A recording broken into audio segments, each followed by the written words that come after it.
할렐루야. 우리 성탄 예배 나오신 모든 성도님들을 주의 이름으로 환영하고 축복합니다. 우리 좌우 앞뒤를 마주 보면서 이렇게 인사하겠습니다. 주님만이 우리 소망 되십니다 라고 한번 인사하겠습니다. 우리를 위해 죽기까지 낮아지시고 우리를 위해서 이 땅에 오신 주님을 기억하면서 그 사랑에 감사와 찬양과 영광 올려드릴 수 있는 은혜 충만한 시간 되길 소망합니다. 우리 다 함께 자리에서 일어나셔서 기쁨으로 전심으로 주님 찬양하며 나아가겠습니다.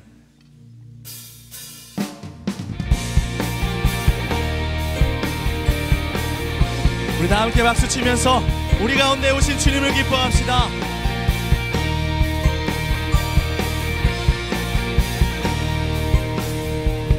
기쁘다 구주 오셨네.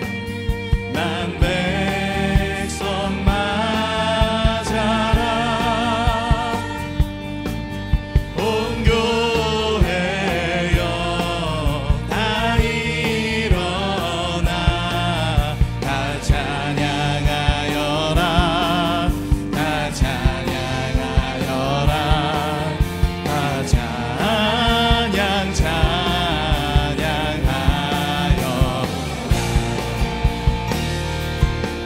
다시 한번 주님을 기뻐합시다. 구세주 탄생했으니 구세주 탄생했으니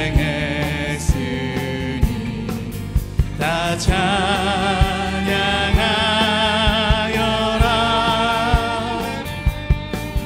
이 세상에 만물들아 나와 답하여라. 나와 답하여라. 나와 답하여라. 은혜와 진리 되신 주, 은혜와 진리 되신 주, 다 주관하시니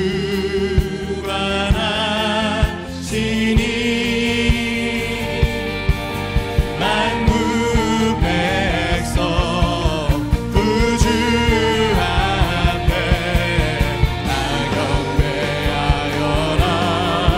다 경배하여라. 다 경배. 우리 다시 한번 고백합시다. 은혜와 진리 되신 주님께, 은혜와 진리 되신 주, 다 주관하시니 만국 구주 앞에 구주 앞에 찬양하여라. 다 경배하여라. 다 경배하여라. 다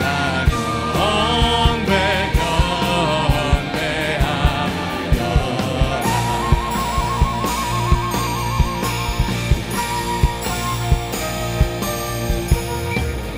햇빛 속에 빛나는 주님, 바람결에 말씀하시네. 하늘과 땅 다스리는 주, 그 무엇일까. 주의 탄생 축하하리라. 그의 백성 구원하려고 이 세상에 주님 오셨네. 그 무엇일까. 그의 얼굴 대하기까지 그의 은혜에 심하였네. 나를 보호하시는 주를 나 지금 알았네. 내 곁에 계시면서 나를 지키시는 주님, 나를 지켜주시는 주님, 나의 곁에 계시는 주는 모든 것 대신에. 우리와 함께 하시는 주님 바라보면서 우리 다시 한번 고백합시다. 별빛 속에 빛나는 주님, 바람결에 말씀하시네. 하늘과 땅 다스리는 주, 그 무엇일까. 주의 탄생 축하하리라. 그의 백성 구원하려고 이 세상에 주님 오셨네. 그 무엇일까.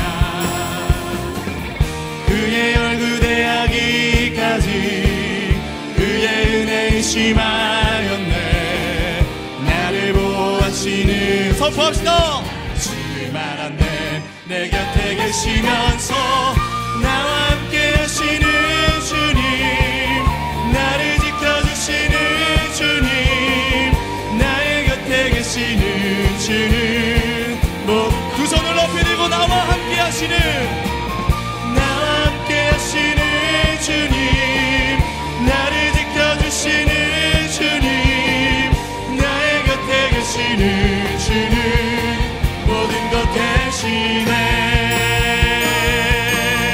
할렐루야. 우리의 왕 되신 주님을 찬양합니다.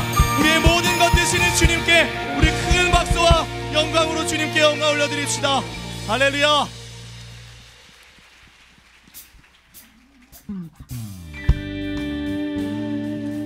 함께 박수 치면서 우리 가운데 오신 주님을 기뻐합시다.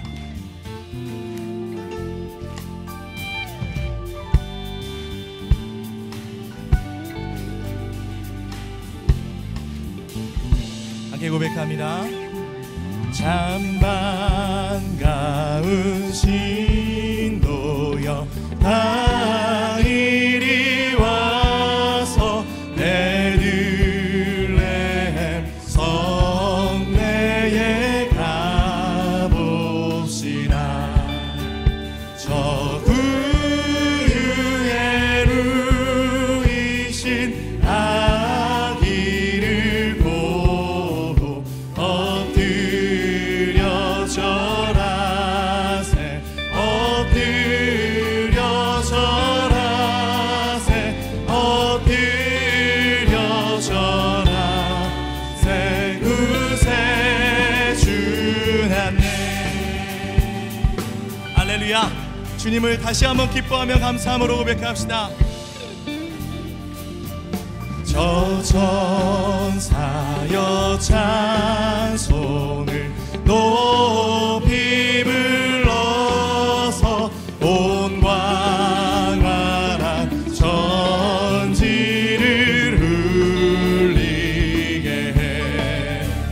주 하나님에게는 영광도 엎드려 절하세, 엎드려 절하세, 엎드려 절하세, 엎드려 절하세.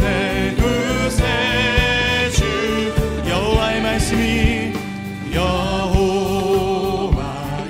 말씀이 육신을 입어 날 구원할 구주가 되셨도다. 늘 감사한 찬송을 또 교회여 선포합시다. 엎드려 절하세, 엎드려 절하세, 엎드려 절하세, 엎드려 절하세. 두 손을 높이 들고 엎드려 절하세, 엎드려 절하세, 엎드려 절하세, 엎드려 절하세. 구세주났네. 할렐루야. 우리 가운데 기쁨의 왕으로 오신, 겸손의 왕으로 오신 주님을 찬양합니다. 우리 안에 큰 사랑 나타내신 주님께 더 큰 박수로 영광 올려드립시다. 할렐루야. 주님만이 우리 왕이십니다. 아멘. 우리 자리에 앉아서 계속 주님 찬양하겠습니다.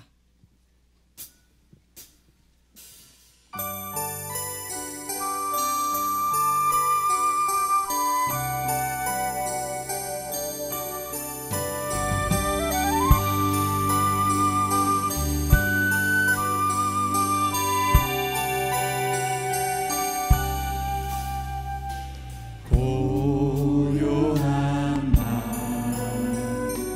거룩한 밤, 어둠에 묻힌 밤, 주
맑고 환한 밤 중에 무천사 내려와 그 손에 비 받으고서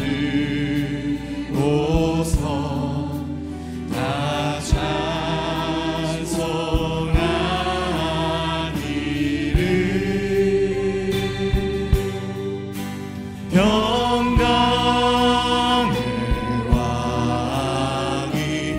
평강의 왕이 오시니 다 평안하여라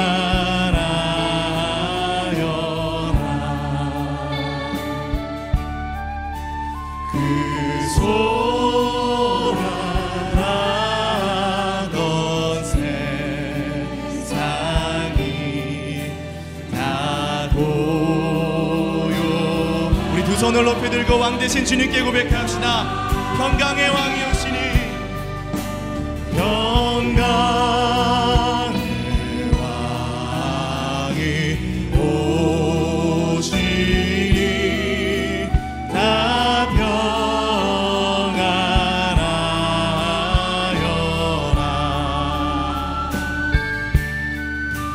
그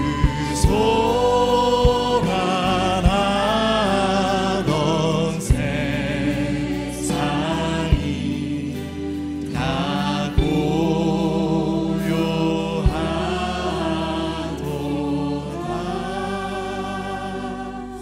하나님, 시끄러웠던 우리의 모든 세상의 소리들과 우리 내면의 소리를 잠재우고 오늘 우리의 왕으로 오신 주님 앞에 집중하며 말씀 앞에 나아갈 때 오늘 우리를 새롭게 하시고 우리를 거룩해 하시는 하나님의 은혜가 넘쳐날 수 있도록 주님 역사하여 주시옵소서.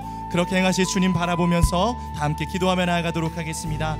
존귀하신 하나님 감사합니다. 오늘도 드려지는 예배를 통해서 하나님을 더 깊이 알아가고 하나님 오늘 주님 오심을 기뻐하며 감사하며 나아갈 때 우리 안에 놀라운 하나님의 은혜로 채워주시는 주님을 보게 하여 주시옵소서. 지극히 높은 곳에서는 하나님께 영광이요 땅에서는 기뻐하심을 입은 사람들 중에 평화로다. 은혜와 사랑이 충만하신 하나님, 주님의 그 끝없는 사랑과 은혜에 감사드립니다. 사망과 어둠의 그늘에 앉아 죽을 수밖에 없었던 죄인들을 구원하시고자 하나뿐인 독생자 예수 그리스도를 이 땅에 보내주신 하나님의 크신 은혜와 감당할 수 없는 사랑에 감사드립니다. 특별히 복된 성탄절 저희를 주님 전에 불러주셔서 2000년 전 동방박사들이 구에 누이신 아기 예수께 엎드려 경배해 드렸던 것처럼 저희들도 온 마음을 다해 경배해 드릴 수 있도록 인도하여 주시는 은혜 감사드립니다. 이 시간 주님 오심을 기뻐하며 모인 성도들마다 다시금 성탄의 기쁨과 은혜가 충만해지는 시간 되게 하여 주시옵소서. 구원자 되신 예수님, 주님은 우리의 죄를 대속하시기 위하여 하늘 영광 버리시고 사람의 몸을 입고 낮고 천한 자리 그 십자가의 자리로 친히 임하셔서 아낌없이 생명을 주시고 사명을 감당하셨건만 저희들은 세상이 주는 익숙함과 분주함에 빠져 그 은혜를 망각한 채 그 사랑을 저버린 채 주님과 상관없는 삶을 살았음을 고백드립니다. 간절히 원하옵기는 오늘 예배를 통해 돌처럼 굳어버린 저의 심장이 뛰게 하시고 강팍한 마음에 성령의 불로 녹이시어 다시금 주님의 은혜로 채워지는 시간 되게 하여 주시옵소서.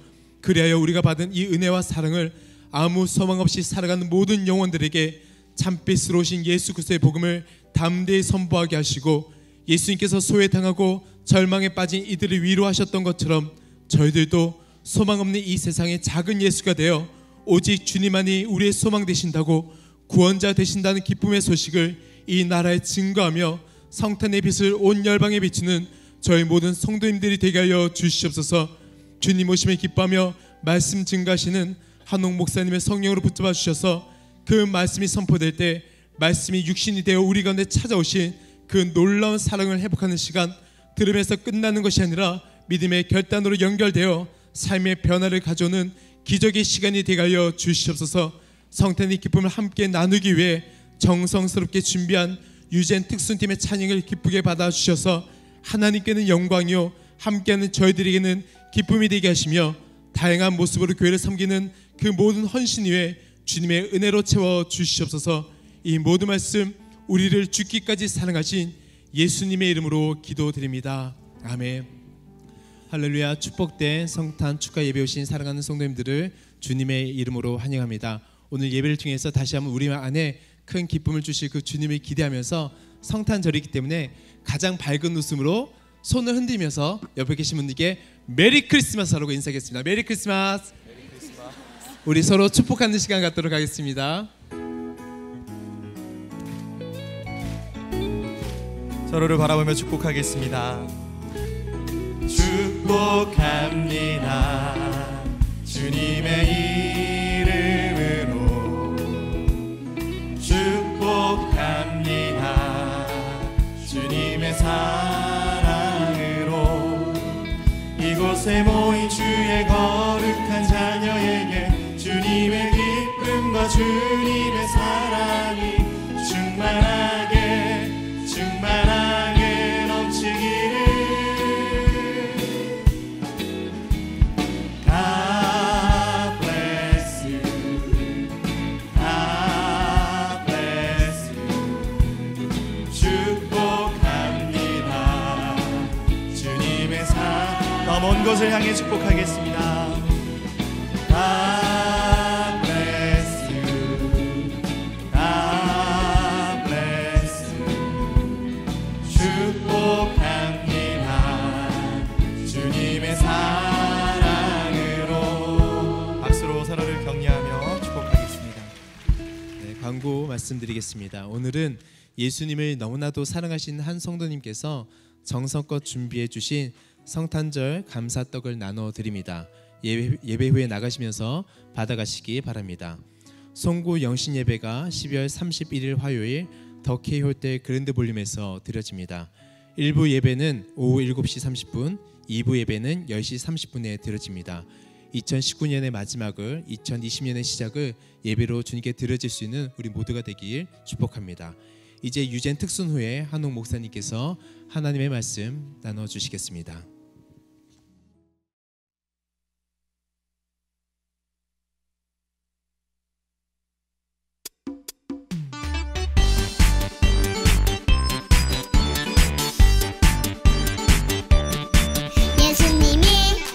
내 맘을 쏙 예수님 사랑이 내 맘을 쏙쏙쏙 예수님이 내 맘을 쏙 예수님 사랑이 내 맘을 쏙 나눠줘요 사랑을 예수님의 사랑을 온 세상이 알콩달콩 사이좋게 알콩달콩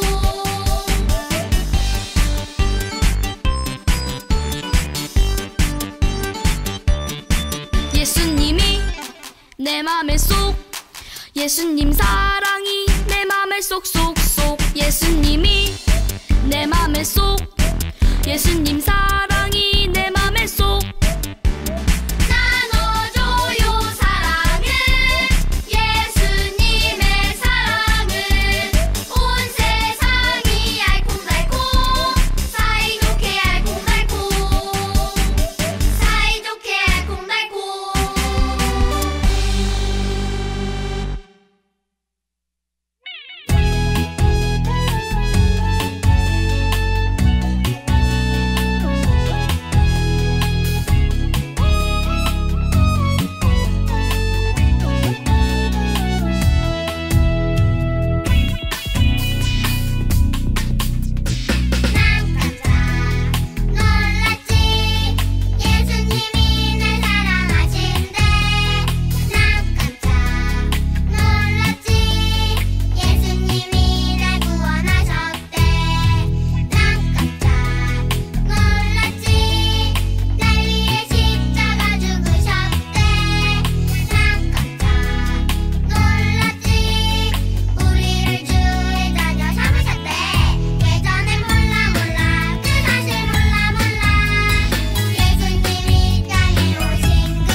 왕의 침공.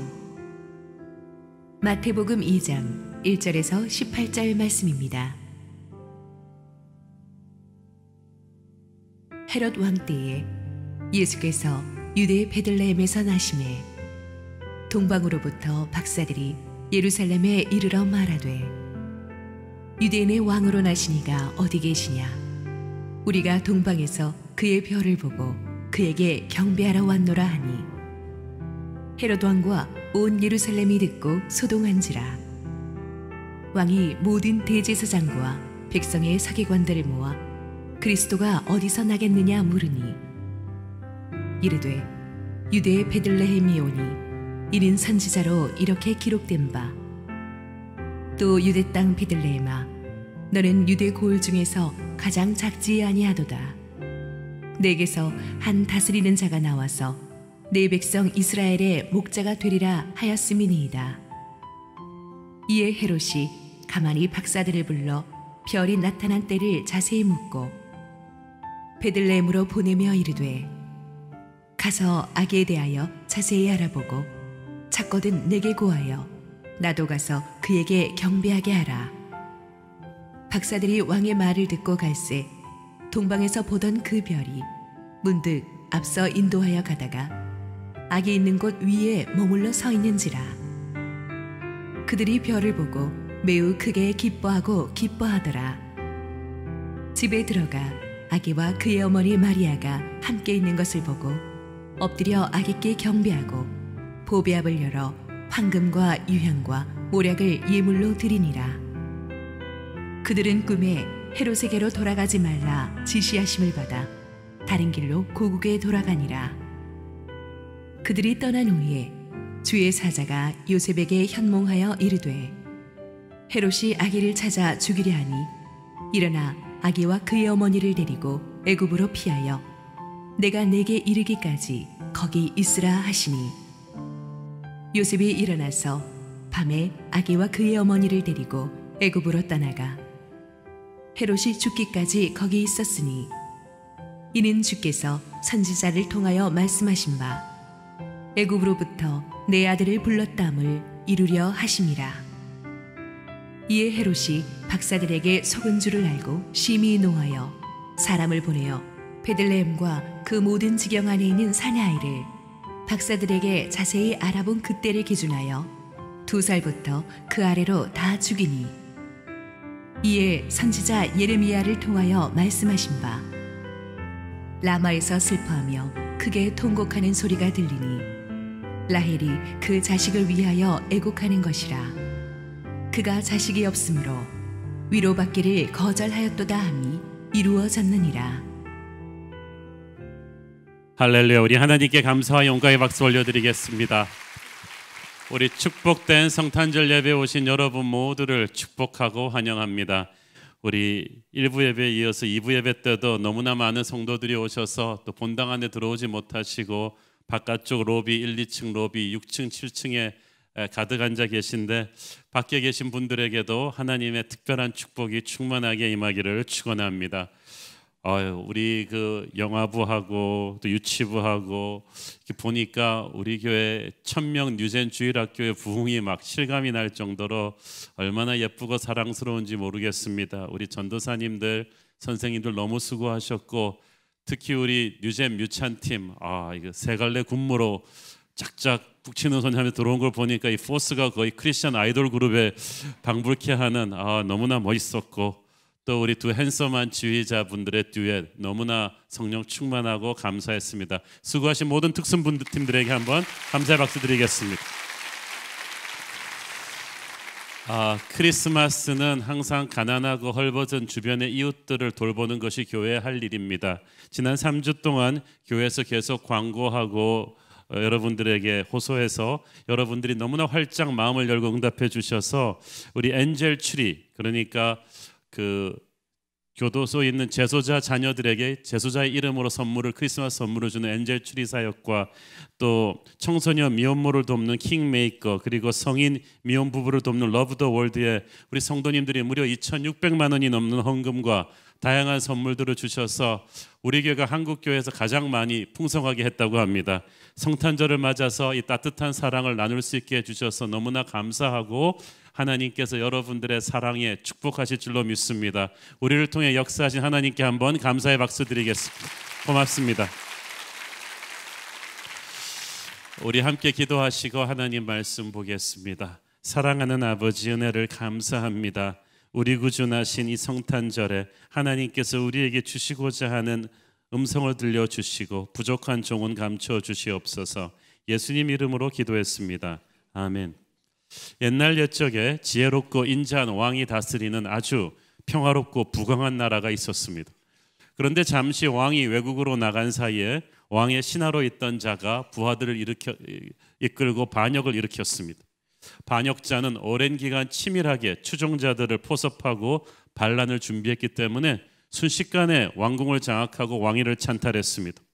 그리고 나서 자기가 왕이 돼서 나라를 잘 다스렸으면 모르겠는데 이 반역자 왕은 너무나 폭압적인 군주가 되었습니다. 수많은 사람들이 죽고 감옥에 갇혔습니다.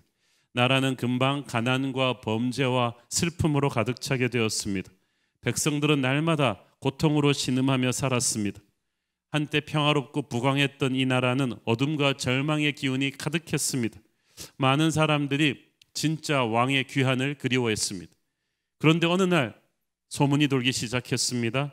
그토록 모든 사람들이 기다리던 진짜 왕이 돌아오셨다는 것입니다. 왕궁의 아주 변방 작은 마을로 돌아오셨다고 했습니다. 평범한 나그네 복장을 입고 나타나셨다고 했습니다. 의로우신 진짜 왕은 도난당한 자신의 왕국에 그렇게 상륙하셨고 자기에게 충성하는 신하들을 다시 모으시고 계시다고 했습니다. 때가 되면 진짜 왕의 군대가 왕궁으로 들어와서 반역자를 몰아낼 것이라고 했습니다. 이 소식을 접한 반역자 왕은 한편으로는 분노했고 한편으로는 불안해서 공포에 떨기 시작했습니다. 사방으로 사람을 풀어서 진짜 왕과 그를 따르는 사람들을 없애라는 명령을 내렸습니다. 그러나 진짜 왕을 따르기 위해서 모여드는 사람들의 숫자는 점점 늘어만 갔습니다. 방금 제가 말씀해드린 이 동화는 영화로도 만들어진 소설 나니아 연대기의 모티프가 되었던 C.S. 루이스의 글입니다. C.S. 루이스는 2000년 전 베들레헴에 태어나신 이 아기 예수가 바로 그 돌아오신 진짜 왕이라고 했습니다. 하나님이 아름답게 만들어주신 이 세상이 왜 이렇게 망가졌습니까? 왜 이토록 많은 미움과 혼란과 음란과 욕심과 환경 파괴와 전쟁이 가득한 세상이 되었습니까? 이 세상 권세 잡은 자가 진짜 왕이 아니기 때문입니다. 그는 바로 반역자 사탄입니다. 진짜 왕이 오시기 전까지 이 사탄이 왕이 된 세상은 차갑게 얼어붙은 소망 없는 겨울왕국 같았습니다. 그런데 2000년 전 유대 땅에 진짜 왕이 상륙하셨습니다. 크리스마스는 진짜 왕의 침공입니다. 인류의 역사는 이 아기 예수의 탄생과 함께 새로운 시즌으로 들어가게 되었습니다. BC에서 AD가 시작되었습니다.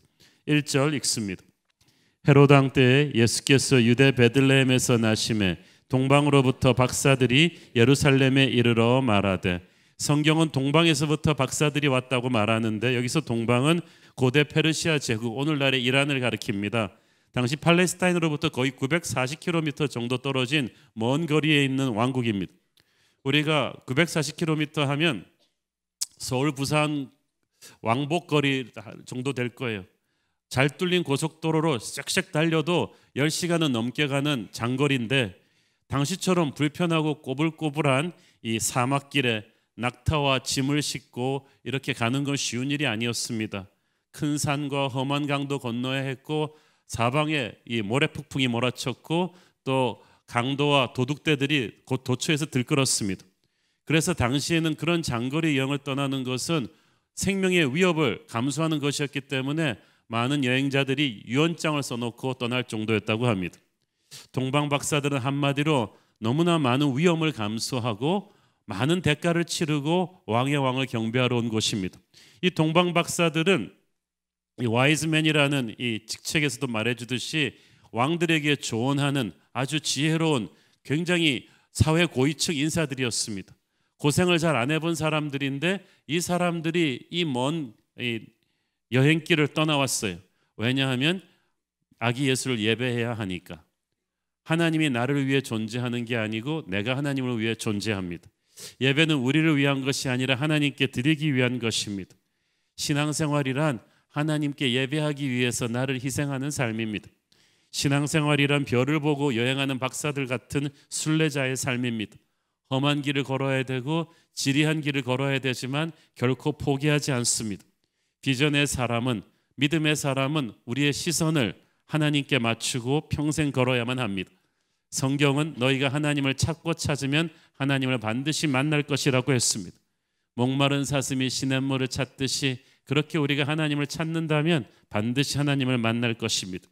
동방 박사들은 별을 보고 찾아왔습니다. 이 별은 보통 별이 아닙니다. 크리스마스 스타, 성탄의 이 별은 초자연적인 별로서 메시아 예수 그리스도를 상징하는 별이었습니다.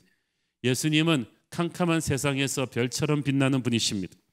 절망으로 가득 찬 이 땅에 소망의 별이 되시고 미움으로 가득 찬 이 땅을 비추는 사랑의 별이 되시며 전쟁이 가득한 이 세상을 비추는 평화의 별이십니다. 신앙생활이란 별처럼 빛나는 주님을 바라보는 삶입니다. 우리는 발은 땅을 딛고 있지만 눈은 하늘을 향해서 별처럼 빛나는 주님을 바라봅니다.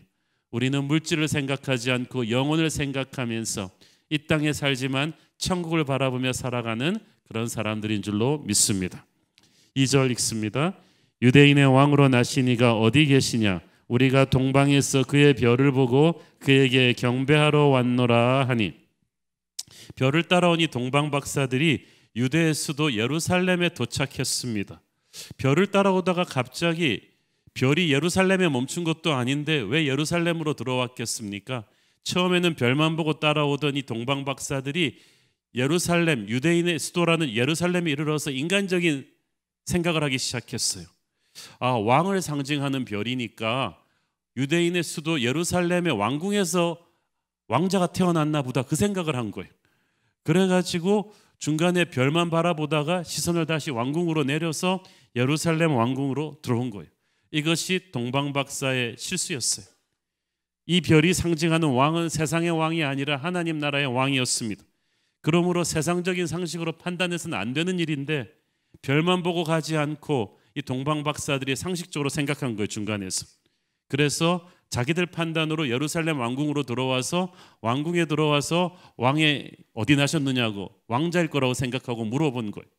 이들의 이 상식적인 판단으로 인해서 아기 예수를 비롯한 베들레헴 인근의 모든 아기들의 생명이 위태로워지게 됩니다. 3절 읽습니다. 헤롯 왕과 온 예루살렘이 듣고 소동한지라. 자, 여러분, 신약 성경에 헤롯 왕이 5명 나옵니다. 동일 인물로 착각하시면 안 됩니다. 하지만 이 5명이 다 나쁜 인간들이에요. 그거는 확실히 이 가문이 좀 문제가 있어요. 그런데 여기 나오는 헤롯이 그 스타트를 끊었습니다. 헤롯은 통치자로서의 능력은 제법 뛰어난 사람이었습니다.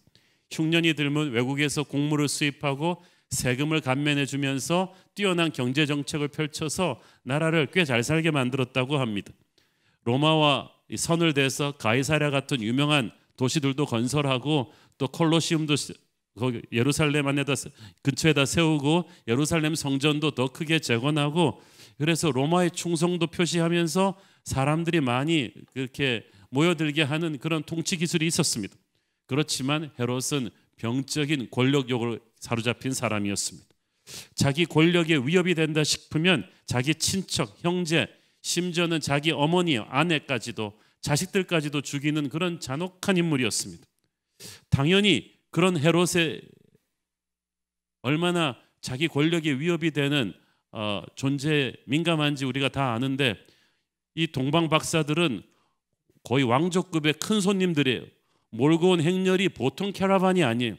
예루살렘에 들썩할 정도로 저 멀리 유명한 페르시아 제국에서 온 고위층들이 와가지고 왕궁에 들어와서마저 한다는 말이, 왕이 어디에 나셨느냐, 지금 헤롯은 왕자가 태어나고 있지도 않아요.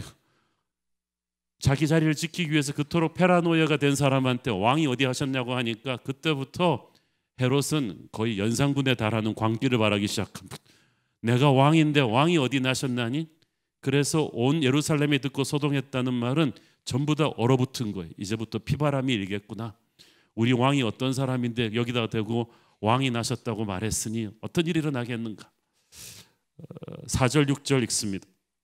왕이 모든 대제사장과 백성의 서기관들을 모아 그리스도가 어디서 나겠느냐 물으니 이르되 유대 베들레헴이오니 이는 선지자로 이렇게 기록된 바 또 유대 땅 베들레헴아 너는 유대 고을 중에서 가장 작지 아니하도다. 네게서 한 다스리는 자가 나와서 내 백성 이스라엘의 목자가 되리라 하였음이니이다. 자, 왕이 막 흥분을 가라앉히고 전문가들을 불렀어요. 대제사장들과 서기관들은 평생 구약 성경만 연구하는 사람들이니까 이 박사들이 왕의 별을 찾아왔다는데 구약 성경에 왕을 상징하는 메시아가 어디에 태어난다고 돼 있느냐 그랬더니 그냥 구글 검색을 누른 거죠. 그랬더니 이 전문가 서기관들이 죽어라고 막 성경을 뒤져가지고 베들레헴에 나실 것이라는 예언을 들려주었습니다.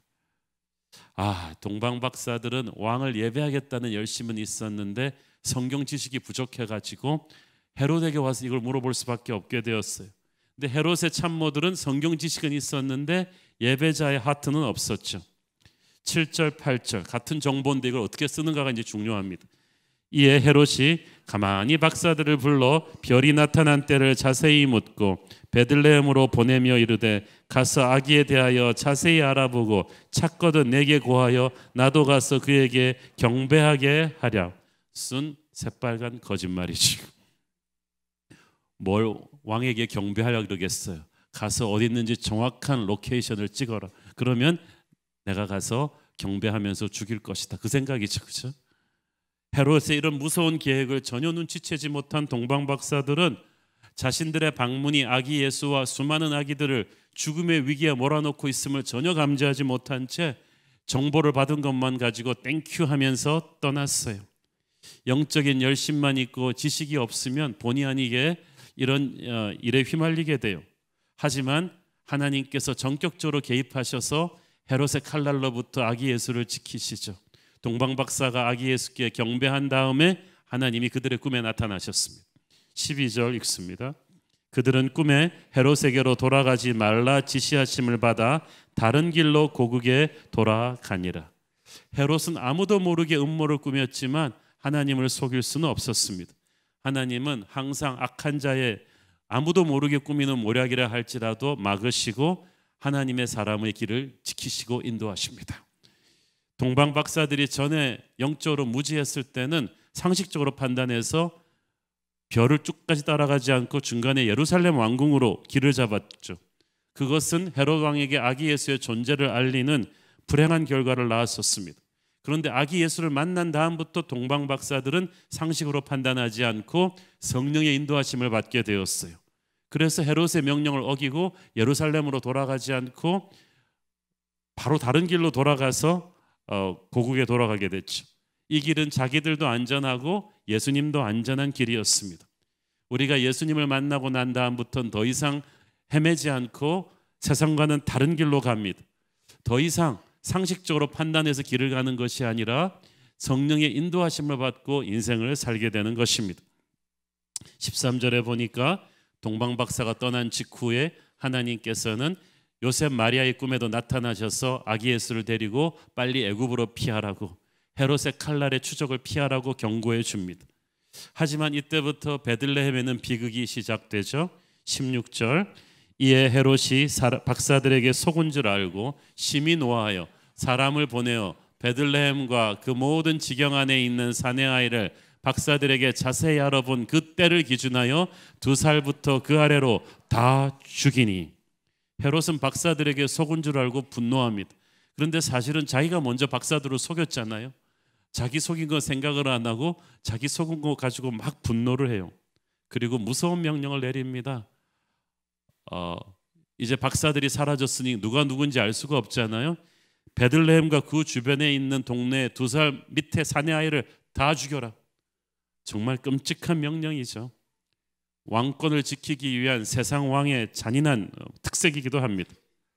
동방박사의 찬양과 경배를 받으신 예수님이 순식간에 헤롯으로부터 미움과 살인의 대상이 됩니다. 오늘날도 복음이 임할 때 사람들에게 상반된 반응이 일어납니다. 어떤 사람은 이 복음을 웰컴하고 어떤 사람은 강력하게 저항할 것입니다. 학자들은 이 베들레헴이 굉장히 작은 마을이었음을 감안할 때 그 주변 인근을 다 합한다고 해도 그날 죽임당한 아기들이 한 30-40명 정도였을 것이라고 추측합니다. 초등학교 요즘으로 치면은 한 2학급 정도가 전멸을 당한 거예요. 아주 슬프고 잔인한 일입니다. 자신의 권력에 위협이 된다고 판단해서 아기들을 죽여버린 헤롯은 바로 사탄의 하수인이었습니다. 그날 무고하게 죽임당한 아이들의 부모들의 통곡 소리가 베들레헴을 가득 메웠습니다. 크리스마스의 기쁜 이 소식과 함께 이 베들레헴 아기들의 죽음의 소식은 오늘날 성경을 읽는 우리에게도 참으로 큰 충격과 슬픔을 주죠. 우리는 이 본문을 어떻게 이해해야만 합니까? 헤롯의 병적인 분노는 마귀의 분노입니다. 세상의 권세를 잡고 있던 가짜 임금 마귀가 진짜 왕이신 예수 그리스도의 침공으로 인해서 자신의 나라가 이제 무너지게 될 것을 직감하고 이제부터 광기를 부리는 것입니다. 마지막 발버둥으로 아기 예수를 죽이기 위해서 무차별한 공격을 가하고 있습니다. 마귀는 태어나는 아기 예수 그리스도를 공격합니다. 마귀는 지금도 그렇습니다. 아기 예수가 나셨을 때 헤롯 왕을 부추겨서 베들레헴의 2살 밑에 아이들을 다 죽여버린 이 마귀가 끝까지 예수님을 시험하고 대적하고 나중에는 가룟 유다를 부추기고 서기관들과 제사장들을 부추겨서 예수님을 십자가에 못 박게까지 하지 않습니까? 마귀는 예수님을 공격하고 그리고 예수님을 따르는 우리를 공격합니다. 우리가 예수님을 믿기 전에는 가짜 임금 마귀의 리더십을 따르던 사람들이었어요. 뭘 모르고 그 리더십 밑에 살았어요. 그래서 우리는 왜 몰랐어요? 우리가 왜 이렇게 막 화를 자주 내고 왜 이렇게 잔인하고 왜 이렇게 음란하고 왜 이렇게 우리가 돈만 밝히고 왜 이렇게 서로 싸우는지 몰랐어요. 왜냐하면 우리를 통치하는 마귀가 그런 존재였거든요. 마귀는 한없이 물질적이고 질투하고 폭력적이고 음란하고 그런 추악한 존재예요. 누구의 리더십 밑에 있는가에 따라서 우리가 변하는 거예요. 그러나 이제 예수님을 믿는 그 순간에 우리는 마귀의 통치를 버리고 예수님을 우리의 왕으로 선포했습니다. 이제부터 우리 안에는 전에 없던 사랑이 싹트기 시작했어요. 왜냐하면 우리의 왕이신 예수님이 사랑이시기 때문입니다. 돈만 밝히던 우리가 이제 영혼을 보기 시작했어요. 우리 안에 있는 예수님이 영원한 분이시기 때문입니다. 불안해서 어쩔 줄 모르던 우리가 이제 평화를 갖게 되었어요. 우리 안에 있는 예수님이 평화의 왕이시기 때문입니다. 마귀는 이걸 견디지 못하고 우리를 예수 믿고 나서는 끊임없이 공격합니다. 부모와 싸우게 하고 형제와 싸우게 하고 그래서 우리는 평생 마귀의 공격을 각오하고 살아야 합니다. 크리스마스는 왕의 침공입니다. 지금 이 세상을 잠시 장악하고 있는 공중권세 잡은 자 사탄은 진짜 왕이 아닙니다. 가짜 왕입니다. 그의 잔인하고 추악함 때문에 그가 다스리는 세상이 이토록 어둡고 혼란스러운 것입니다. 우리는 그 가짜 왕의 통치 밑에서 죄의 노예가 되어서 살았었습니다. 그러나 이제 진짜 왕이신 예수 그리스도로 인해서 죄에서 자유하게 되었어요. 진짜 왕의 침공, 크리스마스가 없었다면 여러분과 저의 삶은 얼마나 비참했겠습니까? 우리가 영적으로 무지했을 때는 모르고 가짜 왕의 리더십 밑에서 살았지만 우리는 더 이상 그렇게 살지 않습니다. 우리는 진짜 왕 예수 그리스도의 사람들인 줄로 믿습니다. 우리 안에 하지만 작은 헤롯이 있어요. 왕이 나셨다는 얘기를 듣고 헤롯은 너무나 놀라고 불안했죠. 그래서 분노에 사로잡혀서 자기 권력에 위협이 되는 아기들을 죽였잖아요. 그것은 죄로 망가진 인간의 모습이요, 그 인간을 뒤에서 조종하는 마귀의 모습이기도 한 것입니다. 권력은 나눌 수가 없는 거예요. 만약에 내가 왕이거나 왕이 되고 싶다면, 그런데 누가 딴 사람이 와서 자기가 왕이라고 주장한다면 둘 중에 하나는 죽어야 돼요. 물러나야 되는 거예요. 왕좌에 앉을 수 있는 것은 딱 한 명뿐입니다. 이 땅에 인간의 육신을 입고 오신 예수님께서 자신이 왕이심을 선포합니다. 그리고 우리 모두에게 결단을 요구하십니다. 우리의 충성을 요구하십니다. 그때 우리가 충격을 받는 거예요. 헤롯처럼. 왜냐하면 우리가 마귀 통치 밑에 있을 때 어떤 마귀의 사상에 길들여졌습니까? 네가 네 인생의 왕이다. 거기에 우리는 길들여졌어요. 네 인생을 네가 좌지우지해야지 나약하게 무슨 기도를 하느냐? 왜 남의 말을 듣느냐? 네 인생은 네가 다스리는 거다. 그렇게 가르쳤기 때문에 우리는 나의 왕자에 조금이라도 위협이 되는 존재가 나타나면 경계하고 죽여버립니다. 이런 작은 헤롯 왕 신드롬이 우리 안에 시퍼렇게 살아있어요. 많은 사람들이 신앙을 갖기 원한다고 하면서도 성경에 진짜 하나님을 찾지 않아요. 불편하니까. 그들이 찾고 있는 건 자신의 부하가 돼서 자신의 욕심을 챙겨줄 알라딘의 램프에 나오는 지니와도 같은 존재입니다. 한때 교회를 다녔다가 믿음을 저버린 사람들한테 물어보면 자기가 왜 믿음을 저버렸느냐? 인생이 자기 마음대로 풀리지 않을 때 하나님이 안 도와줬기 때문이라고 합니다. 그들은 성경이 말하는 하나님이 아닌 자기의 욕심을 채워줄 하인을 찾고 있었어요. 그러나 진짜 왕이 오셨을 때 우리는 그걸 부인해요. 그를 믿지 않습니다. 그것이 바로 우리 안에 있는 옛사람 헤롯 왕이에요. 2절에 동방 박사가 와서 묻습니다. 왕으로 나신 이가 어디 계시는가? 이것은 헤롯에게도 충격이었지만 지금 세상적으로 살아온 우리에게도 충격적인 질문입니다. 아니 내가 왕인데 왕이 어디 있냐니 그게 무슨 소리야? 그 말은 무슨 말이에요? 네가 왕이 아니다라는 거죠. 예수님이 크리스마스에 오셔서 우리에게 말씀하십니다. 네가 네 인생의 왕이 아니다. 내가 너의 인생의 왕이다. 너는 그것을 받아들이겠느냐? 그거예요. 죄 많은 인간에게 가장 불편한 질문은 Where is the king? 왕이 어디 계시느냐는 질문이죠.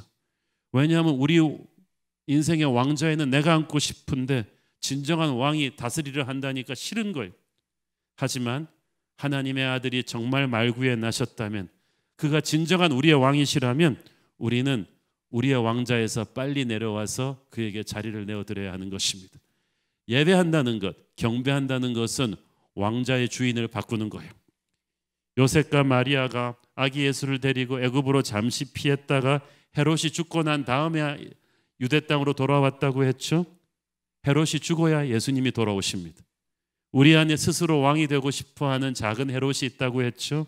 그 헤롯이 죽는다는 것은 내 옛사람이 죽는다는 거예요. 내 옛사람이 죽을 때 성령의 새 사람이 나를 다스리십니다. 우리는 예수님을 믿을 때 더 이상 내 자신이 살지 않고 내 안에 예수 그리스도께서 사십니다. 그냥 사시는 게 아니고 우리의 왕으로 사십니다. 우리의 주인으로 사십니다. 우리 안에 헤롯이 죽는다는 것은 내 인생의 모든 영역에서 내가 왕 노릇하기를 그만두고 예수님의 다스림을 받는다는 뜻입니다. 전에는 인생의 크고 작은 일 결정할 때 내가 고민하고 내가 연구하고 다른 사람들한테 물어보고 결정했어요. 그러나 이제는 우리 인생의 모든 것을 마지막 결정할 때 기도해보고 결정합니다. 왕이 바뀌었어요.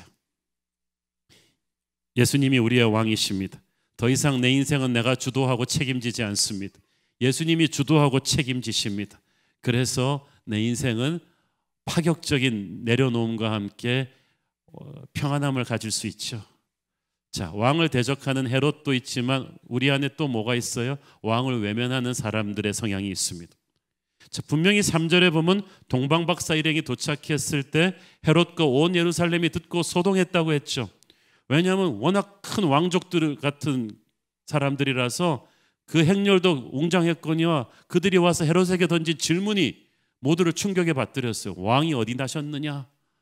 병적인 권력자 헤롯, 권력의 위협이 도는 존재는 자기 친척들도 다 죽여버린 이런 잔인한 왕에게 새 왕이 나셨다고 하니까 얼마나 놀랬겠어.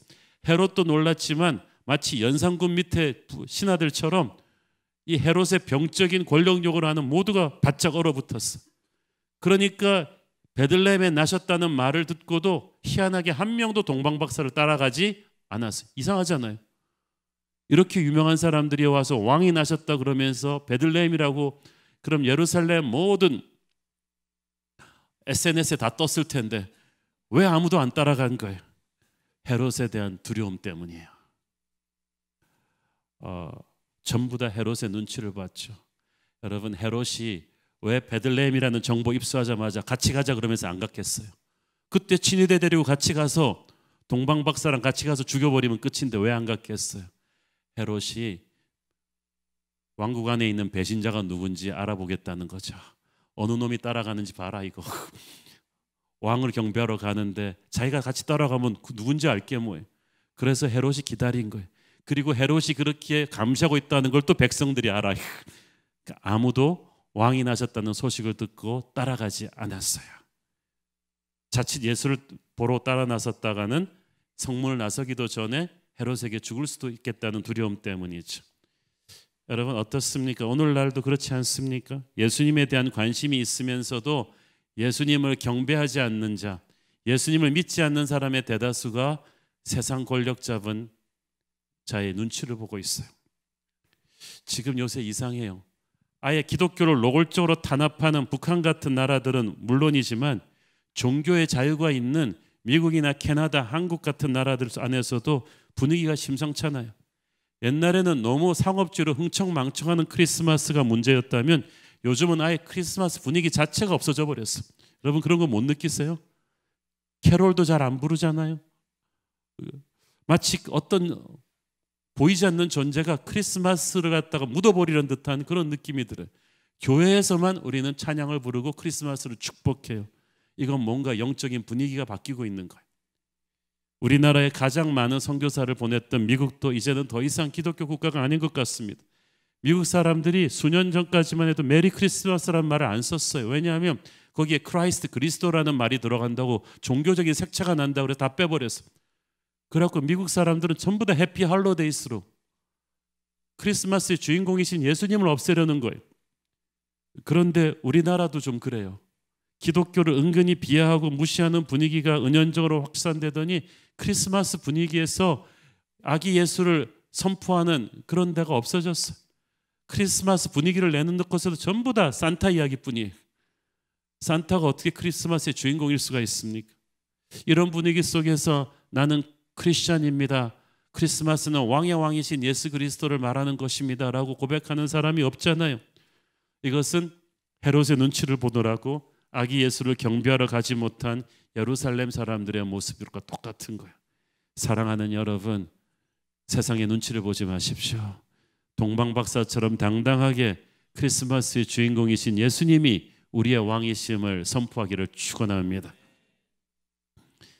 하지만 왕을 따르는 자들이 있었죠. 동방박사들입니다. 9절 박사들이 왕의 말을 듣고 갈새 동방에서 보던 그 별이 문득 앞서 인도하여 가다가 아기 있는 곳 위에 머물러 서 있는지라. 예루살렘을 떠나온 동방박사들은 드디어 이제 다시 별을 따라오기 시작했어요. 그리고 별이 딱 한 곳에 멈춰 있는 것을 보고 왕이 태어나신 곳에 도착했음을 알았습니다. 10절에 보면 그들이 별을 보고 크게 매우 기뻐하고 기뻐했다고 했어요. 여러분이 온갖 어려움을 무릅쓰고 대가를 지불하고 예수님께 예배하러 오면 하늘의 기쁨이 우리에게 쏟아집니다. 그 기쁨은 결코 세상이 줄 수 없는 것입니다. 그리고 중요한 것은 이 동방박사가 11절 집에 들어가 아기와 그의 어머니 마리아가 함께 있는 것을 보고 엎드려 아기께 경배하고 보배합을 열어 황금과 유향과 몰약을 예물로 드리니라. 아까 예배는 희생하고 대가를 치르는 것이라고 했죠. 여기서 예물을 드리잖아요. 예배에는 제물이 있어야 돼요. 우리가 크리스마스 때 우리끼리 막 선물 교환을 하는데 크리스마스는 예수님이 나신 날이고 예수님은 우리의 예물을 받으셔야만 합니다. 믿음은 그런 거예요. 왕을 대할 때는 희생하고 대가를 치르고 그에게 우리의 예물을 드려야 되는데 그 예물은 우리의 가장 귀한 것을 드리는 거예요. 오늘 우리 뉴젠 뮤찬 팀이 북치는 소년을 아주 멋있게 했잖아요. 제가 굉장히 좋아하는 크리스마스 캐롤입니다. 그 북치는 소년의 가사를 그렇지만 여러분이 한번 영어 가사를 한번 깊이 음미해 본 적이 있습니까? 이 북치는 소년은 그 소년의 독백에 시로 나온 독백을 쓴 노래인데 이 북치는 소년이 크리스마스 스토리를 이렇게 기도하면서 묵상을 해보니까 동방박사는 황금과 유학과 몰약이라는 왕에게 드리는 최고의 예물을 드리는데 이 소년은 너무나 가난하고 너무나 헐벗었고 가진 거라고는 작은 북 하나밖에 없어. 나는 예수님에게 최고의 기프트를 드리고 싶은데 나는 너무나 드릴 게 없다. 어떡하나 하다가 이 기도하며 환상 중에 이 마리아와 요셉과 아기 예수님 앞에 간 거예요. 그래서 예수님, 나는 예수님에게 드릴 수 있는 예물이 너무 가난해서 이 작은 북뿐인데 대신 이 북을 내가 최선을 다해서 I play my best for you. 그래도 예수님 받으실 수 있느냐? 그랬더니 아기 예수님이 북치는 소년에게 웃으면서 허락을 한 거예요. 그래서 이 북치는 소년은 최선을 다해서 가난하고 마른 그 손으로 최선을 다해서 북을 쳐드립니다. 황금과 유황과 모략의 헌신이, 자기의 베스트를 드리는 헌신이 예수님에게 드려진 것. 그게 바로 이 북치는 소년에 담긴 소년의 고백이에요. 저는 2000년 전 베들레헴 말구에 태어나신 아기 앞에 우리가 우리의 최선을 드리는 북치는 소년의 작은 북이 있어야 된다고 믿습니다. 동방 박사는 돈이 많아서 황금, 유황, 모략 같은 최고를 드린 게 아니에요. 그들의 가장 소중한 마음을 예수님에게 드린 거예요. 강도들이 들끓는 그 길을, 그 많은 예물을 들고 온다는 것은 죽음을 각오한 거예요. 그러나 그들은 예수님의 사랑을 알았어요. 여러분, 선물은 어느 정도 예물을 드려야 됩니까? 하나님의 사랑에 화답하는 양을 드려야 돼요. 크리스마스는 어떤 것입니까? 하나님께서 가짜 왕에게 시달리는 죄의 노예가 되어 있는 우리를 구원하기 위해서 하나님의 베스트인 예수 그리스도를 우리에게 주셨습니다. 그러면 우리 또한 그 사랑에 감격해서 하나님, 나의 베스트를 하나님에게 드리겠습니다. 하나님의 베스트인 예수 그리스도께 내가 드릴 수 없는 것은 없습니다. 그것이 바로 북치는 소년의 작은 북이에요. 구약 성경 말라기에 보면은 이 사람들이 하나님에게 헌물 드리고 하나님에게 상처를 드렸어요. 왜냐하면 병든 것들을 하나님에게 드렸거든요. 가난해서가 아니에요. 마음이 없어서 그래요. 하나님이 나를 위해서 베스트를 주셨다는 그걸 깨닫지 못하니까 헌금도 귀찮고 헌신도 귀찮은 거예요. 그러나 그런 것은 북치는 소년의 북이 아닙니다. 우리가 하나님에게 드려야 되는 것은 우리의 최선입니다. 우리가 영적으로 자라가면 갈수록 크리스마스는 의미가 달라집니다. 크리스마스 때 그 말구에 태어나신 그 왕은 우리를 위해 십자가에서 돌아가실 바로 그분이십니다. 예수님의 인생은 말구 위에서 십자가까지 가는 너무나 초라하고 너무나 아픈 인생이었지만 그것은 저와 여러분을 위한 엄청난 사랑이었습니다.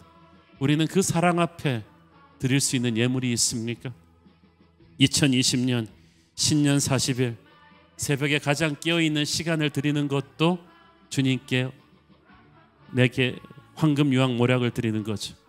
저는 크리스마스 날 선교사로 헌신한 커플을 알고 있습니다.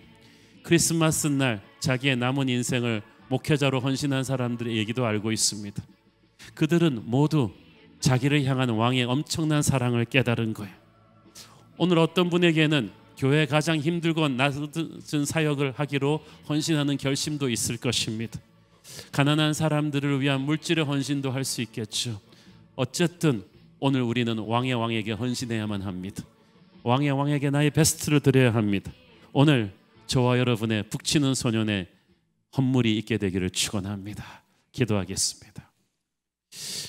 주님, 은혜를 감사합니다. 왕이 오셨습니다. 가짜 왕에게 시달리던 이 어둠의 땅으로 진짜 왕이 돌아오셔서 베들레헴에서 태어나셨습니다.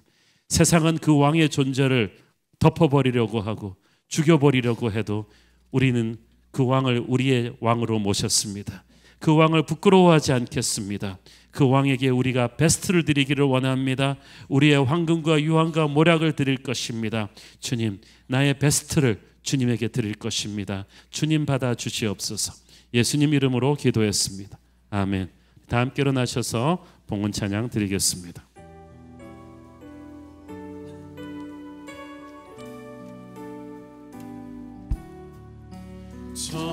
저들 밖에 한밤중에 양 틈에 자던 목자들 천사들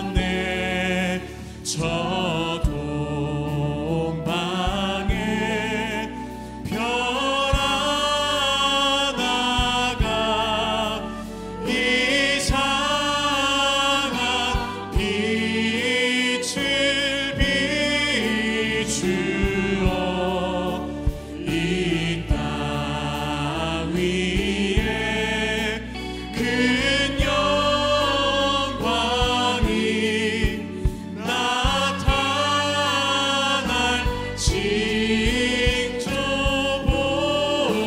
보였네. 노에 노에 노에 노에 이스라엘 왕이 나셨네. 저 동방에 바사들이 새아기 보고 전하고 그 보배가 다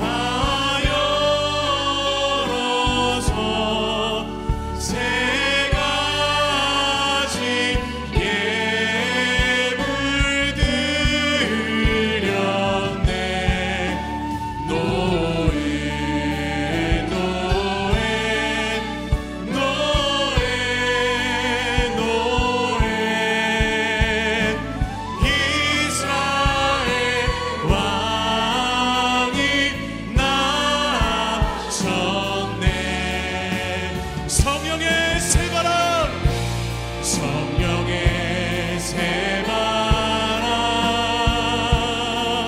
이 땅에 불어오소서. 주의 영그 생기로